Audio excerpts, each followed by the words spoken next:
morning, everyone. Thanks for being with us this morning. I'm Spiro Skentzos, and I'm going to be your moderator for Intro to TV Writing. Thanks for being here. Great crowd. This is year 13, lucky number 13, and this panel, and because of that, it's going to be the same format, just a little different, because all of these WGA writers up here, we are all on strike for a better time.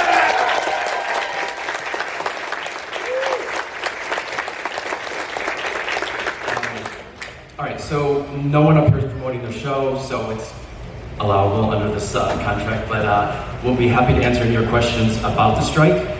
This is a TV writing panel, so obviously we'll start with that. And I want to introduce you to these amazing writers who've shared their morning with us. This is in no particular order, but J Holtman is a screenwriter, playwright, comic book writer, and blogger. His TV credits include Marvel's Cloak and Dagger, Marvel's Jessica Jones, Supergirl, and The Handmaid's Tale. In comics, he's written Star Trek: The Mirror War, Marvel Voices Legacy, Spider-Verse Unlimited, Venomverse Unlimited. He's also a board member for the 24-Hour Plays and Ojai Playwrights Conference. He is a proud product of the public education system. And Parish is a playwright, television writer, filmmaker, and the co-creator of the critically acclaimed series The Red Line. She received a Humanitas Award for her original pilot Painkiller. Other TV credits include Supergirl, Under the Dome, and Fountain. She and her creative partner Erica Weiss co-wrote the action film G20, and they'll be adapting Rachel Monroe's Savage Appetites for Amazon. Most recently, she was the executive producer for Netflix Orbital.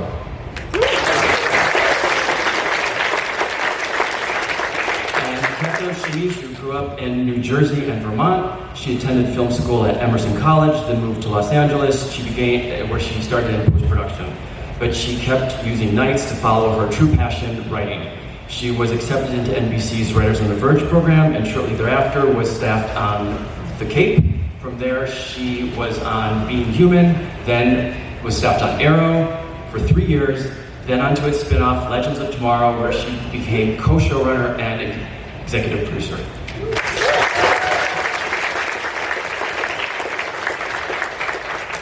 And Noga Landau is the co-showrunner EP of the upcoming Star Trek Starfleet Academy.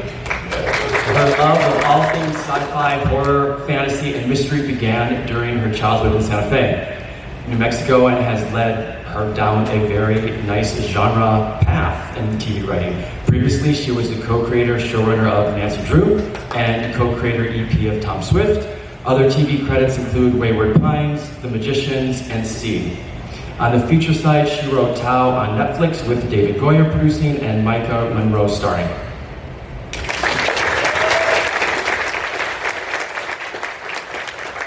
Derek Simon is a TV writer who has worked on Supergirl, on the CW, and Graceland, and he's retrieved coffee for the actual writers of FX's The Americans. He lives in Los Angeles. Please welcome him. Gabe Garza started as an animation writer and later co-created the live-action sitcom Bella and the Bulldogs. Gabe listened to the advice of the life-sized Yoda in his office and followed his big geeky heart, leading him to the writing staff of CW's The Flash.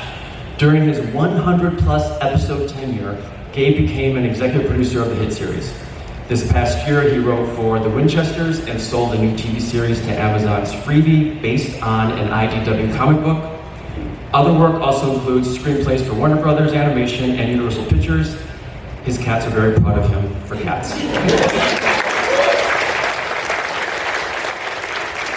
Thanks for giving him a big welcome applause. So just some quick housekeeping. I know we'll have lots of questions. We'll do a Q&A, and I'll repeat the question from the audience so that we have the mic up here. Let's remember to get right to our question. And please don't reference your project's details if you have a question about something you're struggling with in a project of yours. Also, a reminder that this is a spoiler-free zone, and our panelists cannot talk about specifics about the shows they were recently working on. And for legal reasons, please do not pitch them or ask them to read your script. I just wanted to throw all that out there. I want to remind the panelists to please speak into the mic, because that's how we're getting the audio. And like I said, if any Q&A we'll do, just raise your hand from the seat and I'll pick on you, and that's when we get to that. So let's jump in and take the pulse of the room. Who's written a spec script of an existing show or an original pilot before? Anyone? Okay, great. And who's here because they haven't but they want to? All right, awesome. And how many have applied to writing programs? Okay, great. So that just kind of gives us an idea of who's in the audience. So the trend used to be only to write specs of shows to get a job. And then it became more of have a spec and an original. Now I'm hearing that it really depends on the showrunner. So panelists, I'd love for that to be kind of our first topic of discussion is, what do you want to read, and does it matter if you're reading with someone who's staffing for the first time? Do you want an original pilot? Do you want a sample of the show? I mean, I'll just speak for myself. I just want a piece of writing that's good. It ultimately doesn't matter whether it's a spec or an original. I've hired people off of plays. I myself got hired the first time off of a play, so I think as long as something sparks and you can tell the person has a voice and an ear, that's what tends to be most intriguing to me. That and whether or not they were nice to the assistant when they were waiting for the meeting.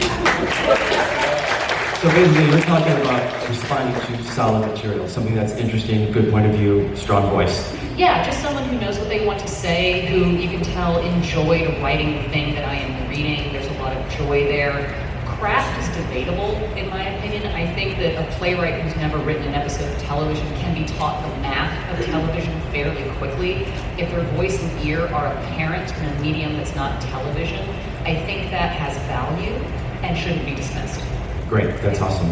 I tend to lean more towards originals just because I'm hoping in reading somebody that I'm also kind of getting to know them a little bit. Obviously there's a meeting that would follow if I really like the sample, but I really look for emotional vulnerability on the page because that speaks volumes to how a person could potentially be in a room when we're collaborating and we're talking about a story. Like, it's really important, I think, to be able to speak from your heart and to be able to, breathe life into whatever characters or whatever storylines you're bringing. You have to be able to draw from yourself and offer it up in a way that it is a very vulnerable act. And so I look for that on the page first. And usually you find that in an original piece because that is their creation, their world, their characters, hopefully drawn from their truth and their trauma and their, their life. So I really look for that. Yeah, that's great. So, continued important thing here, point of view, something to say, something that's engaging. It's great. Anyone else? Anyone have a counter view about specs or anything like that right now? I think that specs are, so all writing is just making a bunch of decisions. You have to make a lot of decisions and kind of funnel them down. And I think that when you're trying to work on the craft part and you want to become a better writer, like you have things to say, but you want to become a better writer, I think specs have their place because whenever you write an original thing, there's this point where you're like, it's not working, and is it me or is it the idea? Like, is the idea just not working or am I just not good enough to write it? But with a spec, you know that the idea works. Like, a lot of decisions have been made for you, that there's a foundation there. So I think when you're learning, like, just the craft of, like, the rhythms of a show and how it works, it's helpful to write a spec to help you write a better pilot, So I think it has its place still. Yeah, one of the things that I was told, I think when we were in Writers on the Verge, which I know Keto was in as well, is that sit down and watch a spec of the show. Sit down and watch an episode of the show and take notes. What is the act break? When does the action happen? And that seems to be what you're talking about as well, is that it really informs you, if you're new, especially if you're new to TV, what to do, like how to do it, when to do it. Great. Let's jump into something that Keto also brought up a second ago, was about the emotional connection. And if we can talk about like the first 10 pages and how that's important, why that's important. People talk about write what you know, like if I know how to make coffee, do I want to write about coffee? I think people misunderstand that element of write what you know, and I'd love to hear from the panelists what you all think about that. For me, it's an emotional truth, an emotional right from what you know. It's about your heart and your story, and people want to connect to other people. I think, and that's what a lot of TV is about. It's like sharing stories that make people feel more connected. So I think, being able to draw from your life story and set it in space, set it in, the Old West, set it in care, as long as those characters are dealing with real human things that really resonate out of that world, out of that place, into my heart, into my gut. Like, it makes such a difference, and I really think that's what I mean when I say write what you know. It's like really draw from your experience and what is specific about the things that you've gone through, and bring that to the page. And again, if you work in a coffee shop, you don't have to say coffee shops can be fascinating, so yeah, I think do that. But you can take your story and put it in whatever setting it inspires you. Right, so it's the emotional knowledge, your emotional truth, what you've experienced. Yeah, and that does resonate in my experience in the first few pages of someone who's really trying to like wrestle with something or deal with an emotional thing, and like focusing on that well above any sense of plot or even like grasp and structure to a certain degree, because those are things that you're going to learn. Those are things that can be taught and can be you can build those skills, but you can't teach someone saying, here's my emotional truth about this, here's what this feels like to me, and that is usually the first thing that you start from. And the other thing that I certainly like in the first few pages is something visual, even if it's not like perfectly formatted or structured, but some sort of like, we're starting with an image, just because this is a visual medium, and you want to feel that sense of you're painting a picture. I think that's a great point when you bring up about it being a visual image, because I think that's sometimes forgotten, especially with newer writers, is that yes, it's on the page and there are words, but those words are giving us an image and giving us a feeling, kind of setting the tone. If anyone else has thoughts on the importance of that.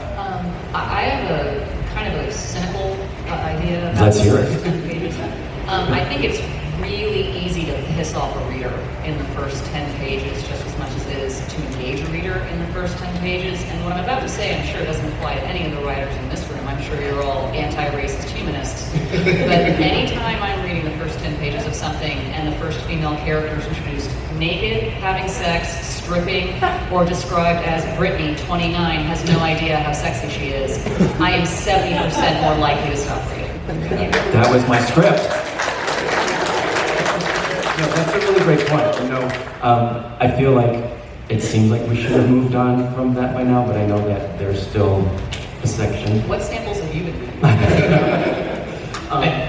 Go ahead. Well, I think there's also this desire, and especially in the first 10 pages, to want to show that you know everything and you can do everything, that you know how to format a script properly, and you understand all of the important technical stuff. But this is something that I think we've all experienced when we're actually writing for TV shows. Is there's a chance once you're actually making it to worry about the production and how all of it's going to come together and how it's really going to work on set, and if you can afford that car or if the airplane has to become like a train or whatever. But you're writing a sample, and you should just go for it and make it cool and make it fun and make it something that you're excited to tell, because that really comes across on the page. And it also, on the flip side, I think comes across when you're just trying to be very careful and show that you're like a competent writer who can write something producible. No one's reading it at first to know if it's producible. They're reading it to see if you can tell a story, so you just want to tell your story. Yeah, in my office, so across from my desk, is a big white wall. I don't have anything on it, but I have an index card taped to it that has the words "Be Bold," because I want to train my brain to see a white rectangle and remember those words. That's what a page is, right? A blank page. And I think that in the first 10 pages, I had a boss who, this is a cynical answer. I was like, what are you looking for? And he said, I'm looking for a reason to put it down. And it's most of these showrunners are reading these scripts at 11 o'clock at night after they run the room. They're dead tired. They have no attention. And so you have to realize you're kind of starting from a deficit with anyone that reads your script. And are you going to the last page is really great, it ends on a cliffhanger. It's you gotta get them in that first 10 pages. And I feel that streaming has changed the way that people approach a pilot, because in the network days, you made one episode, you focus tested it, and that determined if you got a show. Everything hinged on that. Now you pitch a series and they have 10 episode orders. So you're gonna have 10 episodes, and a lot of times that first episode is just kind of a slow burn to cliffhanger. If you think of Stranger Things, what's the poster of that show? It's 11 with those boys. She doesn't meet them until the last 5 seconds of that pilot. And if that was a sample, you're not getting to your poster in the first 10 pages. So you really gotta kind of like get to like the heart of what you want to do, at least the start of it, by the end of that 10 pages. Because if anyone reads beyond that, they've already decided where they're going to call you in. It's just they're reading because they want. What happens to that? Be bold. Yes, definitely be bold, but also be careful not to like overload your reader with too much information in those 10 pages. Because I had to put down scripts because it was like I was learning all this mythology, I was learning all the rules of this universe, I was learning, and I like didn't know who these people were. So I was like, but who is this person? Why am I supposed to care about them? It's an overload of info that you didn't need It on the was first. too loaded, and I was like, you gotta piece this stuff out, you know, and but also use those first 10 pages to make me care so much about the character and their conflicts and their drive and their, you know, what they want and to really feel it, because, you know, that's the thing that's gonna make me go, oh, okay, what's gonna happen next? That's such an awesome point. And I also I know that this is pulled from a book and this is what it's like in the book, but if you think of the pilot of Game of Thrones, like the first 10 minutes of that pilot, it's like 3 characters that we don't ever really see again. And it's 2 guys who don't want to go out in the snow, and one guy who's like, we're going out in the snow. And you just understand their dynamics so quickly and feel the tension. And like by the time you get to the White Walker, you know, 6 minutes in, you understand the dynamic. And if you don't understand the mythology is beside the point. You're going to figure that out. So you want to tell a story that people are hurt by right away. Place her in on that like human moment, like a very small human moment that will give us opportunity to know who these people are. And off of that point, what's really clear in the first 10 minutes of Game of Thrones is also clear in the first 10 minutes of Community, which is personal stakes. Yeah. And I think that it doesn't have to be literally life and death, but if the stakes of your first 10 pages feel like life and death to your protagonist, whether it's 2 dudes in the snow or Jeff Winter not wanting to go back to community college, like that is going to be gripping, regardless of whether, you know, there's a White Walker or whether it's just Joel McHale walking to a river. And Caitlin brings up a great point, because it's not just our shows, it's half-hour shows. Like, engage, show us what's at stake, show us what this character means, right? Absolutely. I love that. That's great. I never thought of it like that before. I'm learning so much on this channel. But I want to second that. Like, start at a point of tension. Start where everything is falling apart. And then I'm going to keep turning that page because I want to know what's going to happen next. I think for a spec, it's good, like, don't start with someone, like, making coffee and chilling and, like, being okay. Start with things not being okay and make us keep turning that page. My creative partner, Erica Weiss, who's a lot smarter than me and Jewish, says that the most important question is the Passover question, which is, why is this night different from every other night? And that is the best question to ask yourself about why you're starting the story at this moment in time. Yes. So you might be hearing that the first 10 pages are important. I was on when you entered the panel, I don't remember who was that said it. They're like, I give it 5 pages. And it was one of the executive producers. So, and this is not to stress you out, but this is just to show you, and like Jay just gave you 2 pages a second ago. He was like, I want to see the first 2 pages. So it is all about touching on the world, but getting into the characters. So you want to grab those people. It's like pet the dog, right? Save the cat, first page. But it also starts before that. It's also in like thinking about your story, thinking about the story you want to tell. Like to Keto's point about mythology and world building and all that thing. And all that is really, really, really important, and it's great. But if that's what your story is, you are going to overwhelm your reader in those first few pages. So when you're thinking about like the log line of your pilot, really try to drill down on a simple declarative sentence, because that's going to keep you on track and let you lose everything that isn't X wants Y, but Z.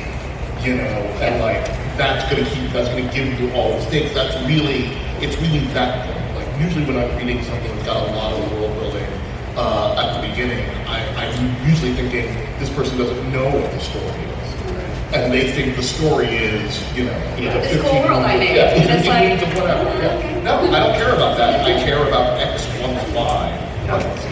Well, it's like you can have all the zombies, vampires, spaceship explosions that you want, but if we don't care about the characters, then why?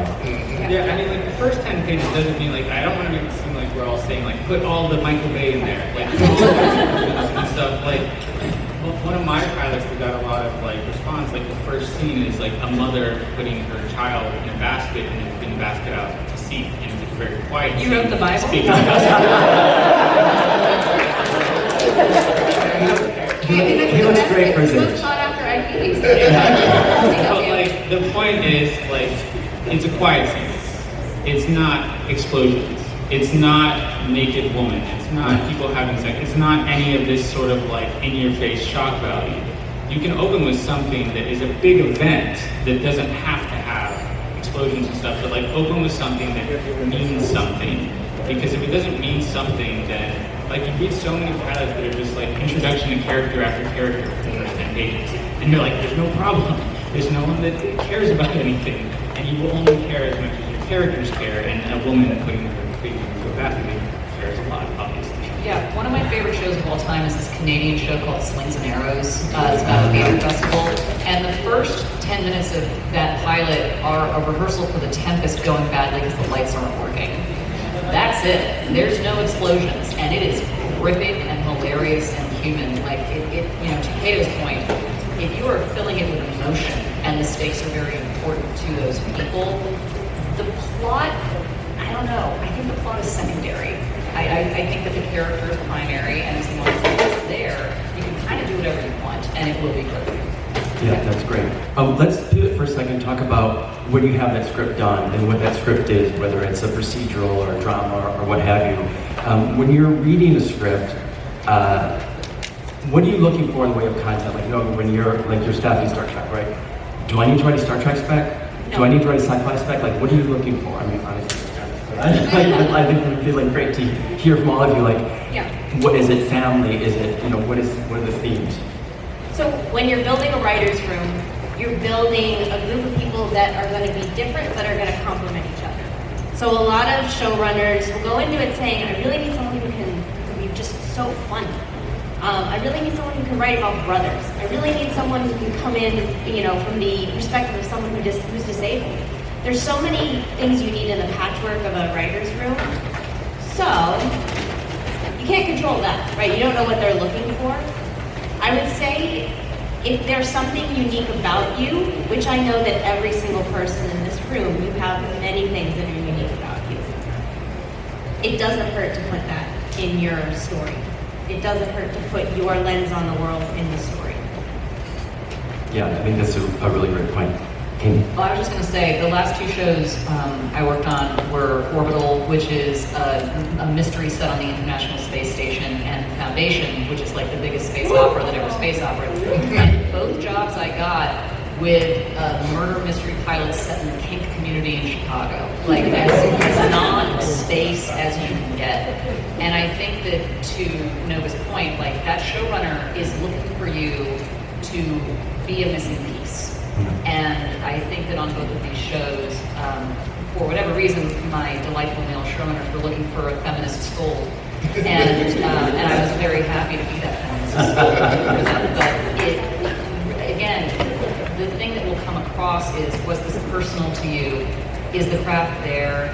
But also, what do you bring that they don't have? You know, David Goyer doesn't need another person who's read Isaac Asimov backwards and forwards and knows the 3 laws of robotics, which I do know, but that was not why I got the job. They need someone who's going to come in and bring a new angle to Dale Dornick that the dudes in the room don't have, and you are going to be that missing piece of the thing that's important to you. Well, I think that's a great point.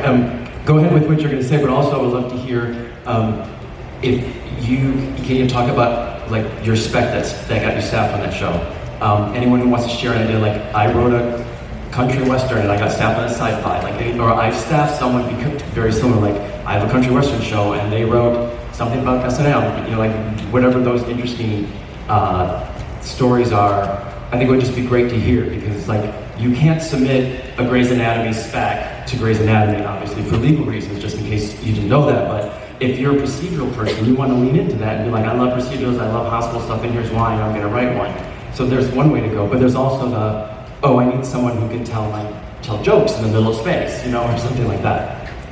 Yeah, well, I mean, I think like I personally felt such stress about this idea that you have to write your personal story, because I did not think my personal story was interesting, and I couldn't fathom like what part of my personal story would make a script that would get me staffed. Like, this drove me absolutely insane. So I wound up writing a spec that is an alternate history. It's sort of like a Civil War set in America, and it's a world where rich people can hire poor people to substitute for them in the draft, and it's just sort of like a family story set in that world. And it's based on like my obsession with Civil War into a world and learn about it and try to make it feel as real as possible. And that also served me for Supergirl, which I think it showed that, you know, I could do genre storytelling or make action storytelling. So I think like write what you know, or like write your personal story is also writing your personal interests, if that's an avenue that you think might work for you better.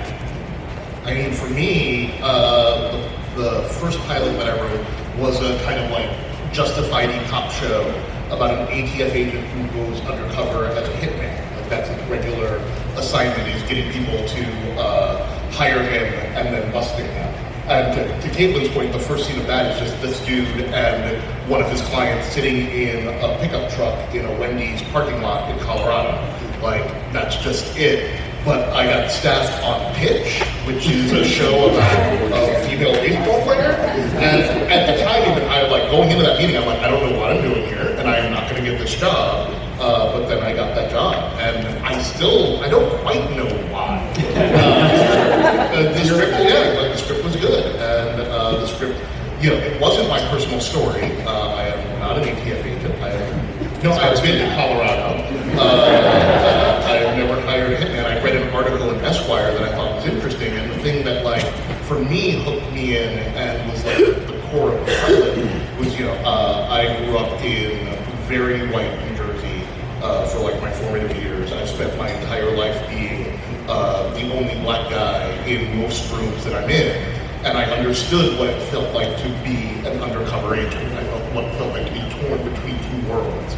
Because this guy was, you know, a cop and a Christian and had like a normal family life, but he looked like a dirtbag and hung around with dirtbags all the time. And I think that was probably what sort of hooked that in. That's like another just good exercise to do. Like, if you were to remove all the poster stuff, if you were to remove ATF and all this stuff, is there something there you still care about? Like, is that already an interesting enough show? And then you put ATF on top of that. Because if not, you're probably not going to have the layers you need to sort of like grab someone that way. Yeah, and in terms of my story, I mean, I was, when I came out of Writers on the Verge, I had some samples, but I wasn't really proud of them. I sort of like, I had been sort of steered a little wrong, but it was because those pilot that I really, really wanted to write, I had no idea how to pitch it to Jen and Karen, and they were like, what is this crazy thing you want to write? No, just do the one about the school run by, you know, mythological gods, like, just do that one. And I was like, okay, but again, it was, you know, but then after the program, I wrote this pilot that was like this crazy mashup of horror and Western. I love that pilot. And it's about this like bisexual bounty hunter who has to traverse these two worlds, like going from a city into like this massive frontier to like find monsters, and he's trying to save the love of his life. It's like a whole thing, and it like poured out of me, and to this day it's like still my favorite pilot I've ever written, and it has gotten me job after job after job because I was so passionate about it and I believed in it so much. I'm bisexual, and I have this split life growing up where I was in one point in New Jersey, but I was also, my dad was there, and then I was in the sticks of Vermont, like, also, and so, like, traversing those two worlds, like, and I was biracial, and, like, so it was, like, all this split stuff. I took all that duality and put it into this pilot, and it, you know, it really spoke to people, and has continued to speak to people, and it showed that I can write really good action, it showed that I'm really good at world building, it shows that I'm really good with, like, soap, and, like, all this stuff, and so, and it's, you know, my first job was on Gabe, and basically those people read that script and were like, what is going on in this woman's brain? And then my advice from Karen Warren was to go in there and be yourself. Just go in there, show them what a fan girl you are, show them that you love this genre. And I just went in and nerded out with them, and that was how I got my first job. And That's great. To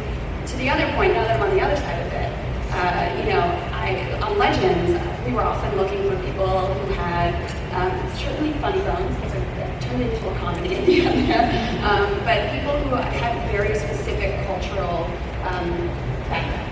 That became really important to me in particular as we started to really diversify our cast. I was like, we need writers in here who can speak to this in a very real and very, true way. And so that became really important. So again, we weren't looking for people who could write superheroes, people who could write space. I was like, I want to know that you're going to be able to help breathe life into these characters that are going to be on screen and kicking ass and going through history and all that stuff. So, and hopefully, when the strike is over, we're going to stop the vampire show. And that's like, I don't need anyone to write it. I can do that in my sleep.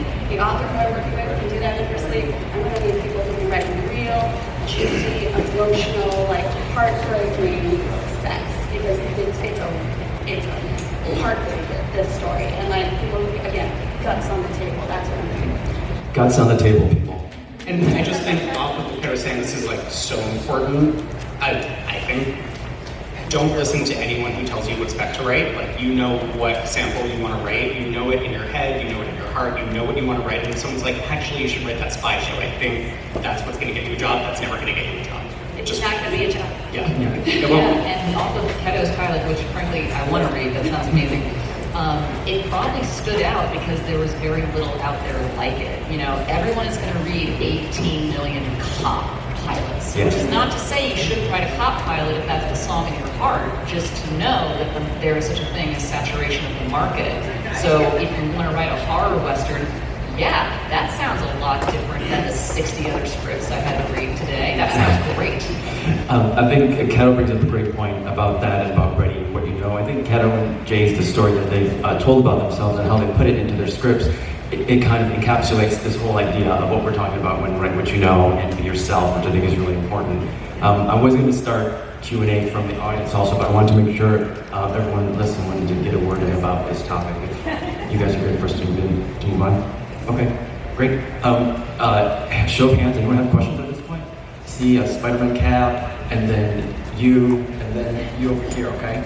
Let's go, then we'll take the next turn. And I'll repeat it so you can just shout it as best you can. So I kind of said last year I was working on one show, and I know a lot of you have talked about working on one series for a long amount of time. And I found it really difficult to work outside of that world that I was currently writing in.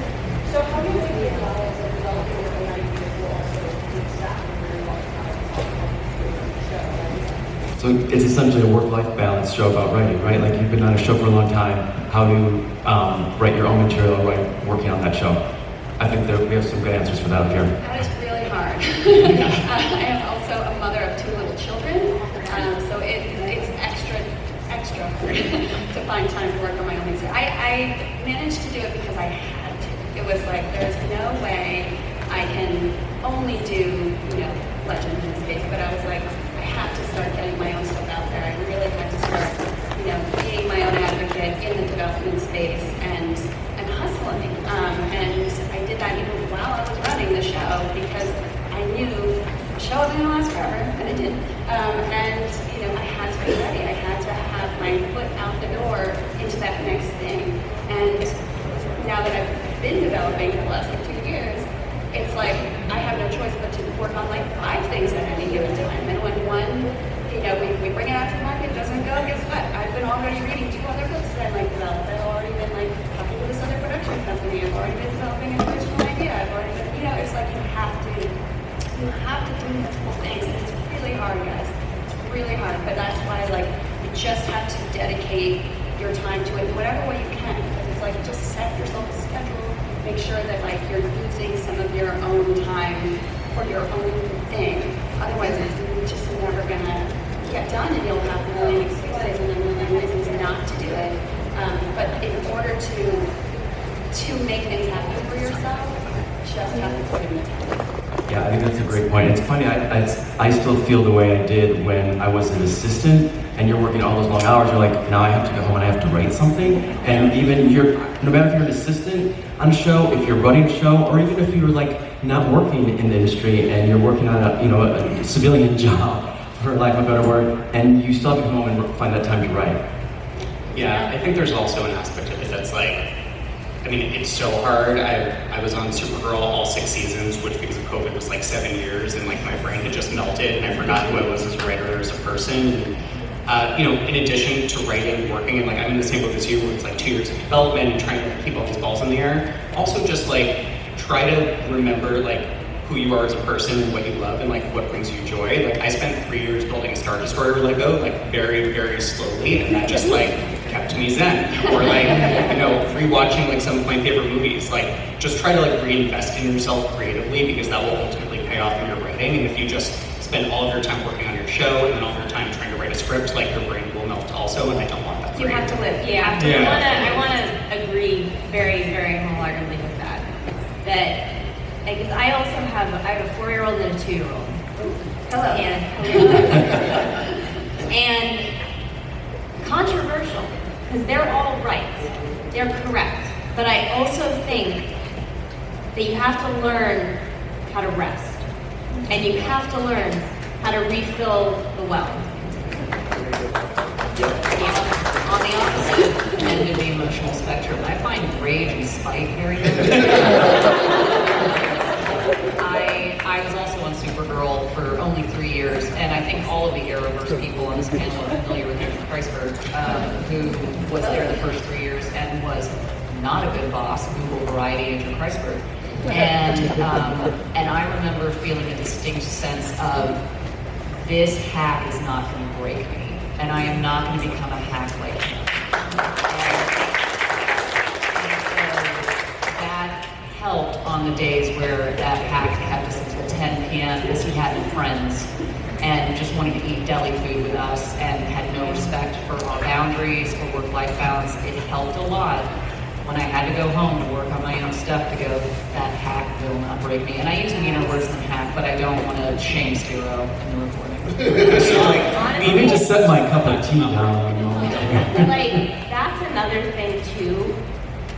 Should you rise the ranks and do the thing and find yourself being a showrunner yourself one day, you have to challenge the system. You have to say, I'm sorry, why do we do that? Why don't we give people parental leave? Why don't we cut the workday off at 5:30 p.m. so people can go home and walk their dogs and get exercise? 4:30. Love it. Like you have to question everything that came before you. And that's one of the reasons why we're on strike right now. Like that's what we're doing.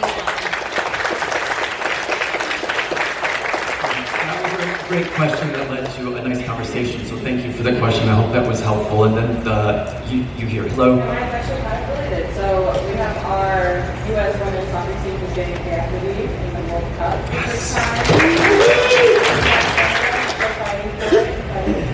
So my question is about in the fight for pay equity, how that includes women, BIPOC, disabled people, and how that looks in negotiations. We can't talk about it, or how that looks in rooms, or how that should look to make sure that that equity goes to the people who need it. So the question is really about inclusion, equity, and how that's going to look as far as negotiations and everything. So no one here is on the negotiating committee. And of course, they couldn't say details if they were, but I think we have some people who, some of us are team captains. I mean, again, it's not something that we're able to, it's not something that's like up for negotiation right now. It's something that is fought by our individual agents and lawyers as they hammer down our like individual contracts for particular individual projects.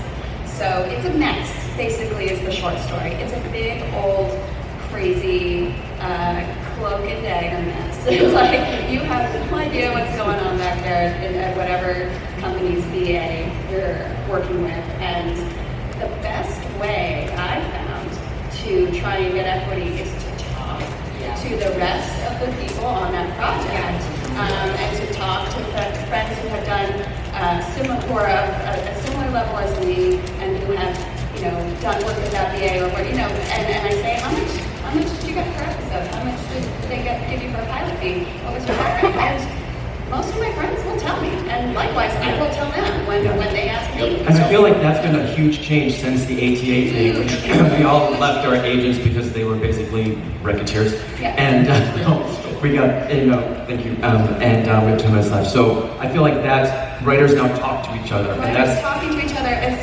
that's been this whole movement, honestly. Yeah. But I do think that like the BAs like to divide us and like to try and be like, oh no, they're not so much, but then you talk to them, you're like, well, yeah, I am, and they hate that. They hate us talking. Yeah. To them. Guys, so. My lawyer, every negotiation, my lawyer emails me the email chain of the negotiation, and I forward that to any of my writer friends who want to see it. Just That's as awesome. insane. so that's kind of how we do it as well. Like, we do it for ourselves, by ourselves. There was a grid going on. No, there was a great spreadsheet going around for a while. And also, if you are ever in the position, it happens, if you are ever in the position of being privileged enough to hire people, which is the most fun thing in the entire world, you cannot mistake familiarity that you experience from another person for talent. And Derek, what was the name of the dude who did the Terrible Stand miniseries? Josh something? I'm not sure. There was that guy who got hired to do Jurassic World by Spielberg because he wore a baseball cap, and Spielberg was like, I used to wear a baseball cap. Yes. And then he directed the miniseries Stand for CBS, and it was garbage. And he is not a talented person, and quote me on that. And he got a job. It was garbage. He got a job because Steven Spielberg went, I used to be a young white guy in a baseball cap, and you are mistaking familiarity for talent. And the one time I've gotten to hire a room, I created a show with Erica Weiss, both white ladies. We did not hire any more white women. There were 2 of us. That's enough. Like, look for people who represent not necessarily the world of your show, but just the world. Because if you have a wide breadth of experience, it doesn't matter how specific or narrow the focus of your show is, it will be more human and therefore better in general. Yeah, I think those are all good points. I know we had a question Sure. over Can I here. just have one? Yeah, go ahead. Because sometimes it won't work talking to people. Sometimes you're going to get that, this is our best last offer, take it or leave it, you have 24 hours to decide. You have to say no to bad deals. And don't let your ego, I have been an executive producer and said no to a bad deal and been like, well, I just spent all my money on a wedding and I'm going to go do Instacart. I did not let my ego stop me from saying that. But the worst boss that I've ever worked for, all of them, they've got the chip stacked on their shoulder. And they don't stop talking about the job 10 years ago that they should have made more on. And I don't think they teach enough about how to be a healthy artist in this business. It's just how to break scripts and story, but we've chosen a career as an artist for decades to be that. It's a hard thing to be. And I think in order to stay healthy in your mental health, you have to say no to bad deals. Let's do a question here, and then we'll do one more. There was a hand there. Okay, just one thing because I'm not a white female. So I do have a question. Also, the private lady has a question. As far as I can tell, you guys do mostly action drama type stuff. Do you approach writing comedy differently from writing those other genres? Because I just started getting into writing and I write stuff that my daughter, she's 12, and she would like. So I'm wondering, do you approach genres differently when you're writing a pilot or whatever? Great question. So, One other thing, I just want to know if you face any obstacles while that at the beginning, like race, gender, sexuality, anything, and how did you overcome it? so that's 2 questions rolled into one. We have 5 minutes left. Let's start with the first question about approaching comedy as opposed to drama. Does anyone have any experience with that? And some of us I started. went from half hour to 1 hour. Yeah. I can tell you that going from 11-minute cartoons to half hour to 1 hour, it's all the same. It's all story breaking. But there are tonal differences to each project. A lot of times I think with comedy as bad stuff happening to people, but everyone's gonna be alright. Drama is bad stuff happening to people, but someone can die. No one's not gonna be alright. Every project's going to be different, and what I would say is what's interesting is if you look at the film schools, they used to have comedy and drama tracks, the degrees, and now it's just half hour and 1 hour. There's so much sort of overlap that I would say when it's your own stuff, just do the best for it. Whatever your heart wants it to be, and there's an audience for that now, and there's no rules. It can be whatever it wants, and show us that thing actually that doesn't quite fit into the box, either one, and that will stick with us. So whatever you feel is the best for it, don't feel like you have to fit the rules of half hour or 1 hour. All right, that's great. That's a great answer. We had a question here. Yeah, the writer's room, are you writing a character or certain Oh, this is a good question. I've had this before. So, as the writer in the writer's room, are people assigned to one character or one scene? How does it? Do you write everything? Yeah, everyone does. Everyone does. Yep. We all break the stories together, breaking meaning. We all, as a group, talk about what's the emotional journey for the characters in the episode, how what's the plot of the episode, how are those two things weaving together. You spread it out on a whiteboard, scene by scene, and then after that, the assigned writer or writers go off and turn that break into an outline or a beat sheet, depending on what the studio wants. And then from there, after that's been approved and given notes and revised, then off they go to write a script. And that's when they can, those writers can hopefully infuse their own sensibilities and quirks into their end product. That sounds great. Good. Yeah, that's a great question. I'm curious if anyone has a question about the guild negotiations or anything that's going on. Great. Let's take that question.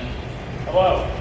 So I'm curious about, as it pertains to the Writers Guild, and the fact is, like DC, Marvel, these are work-for-hire companies, as it is for copywriters and as it is for TV writers, where you're working in the universe. So creations of yours, you may not see as many residuals to that as you deserve. I'm curious if there's any conversation about that as it pertains to working in these big comic universes. Oh, so the question is about if you work in a comic universe, how are you able to get like what your regular royalties or what have you would be? And especially for original creations. For original creations, yeah. Yeah, I mean, well, so if you, so I adapted Nancy Drew into a show. So I didn't create Nancy Drew. It was created long before I was born. But I got developed by credit, which is kind of like created by credit. I had to share we all had to share the pot of the show with the original publisher, Nancy Drew, and all the other producers who were on it. I think that if you have the luck to sell something 100% original from your brain, Ladybug Rescuers, whatever it is, I think you get a little bit more of the pot. But you still get something. Yeah, and I think it's harder with stuff that's IP. The companies are, like we just said, we already own this, so you can just work on it. You can get something for it, but it won't be as much as it were originally. There used to be character payments. Yeah. I've never seen that. I It's like know. a unicorn. It's a unicorn. Once upon a time, if you created a character on an original show, and that character kept showing up, we get paid for it. But I definitely know on Marvel, the Marvel shows, it was like, even if we created a character, Marvel was like, oh, we own that character now. Yeah. Thanks. DC also. Yeah. And I think that CW got out of character payments, somehow, because on Grimm we got them. Legends started demanding them. Oh, They were that's like, good. it doesn't matter that Flash and Arrow and Supergirl already had these legends. No, you don't have I think that we'll have time for one more question. Oh, she says we have to stop. So please give everyone a big round of applause.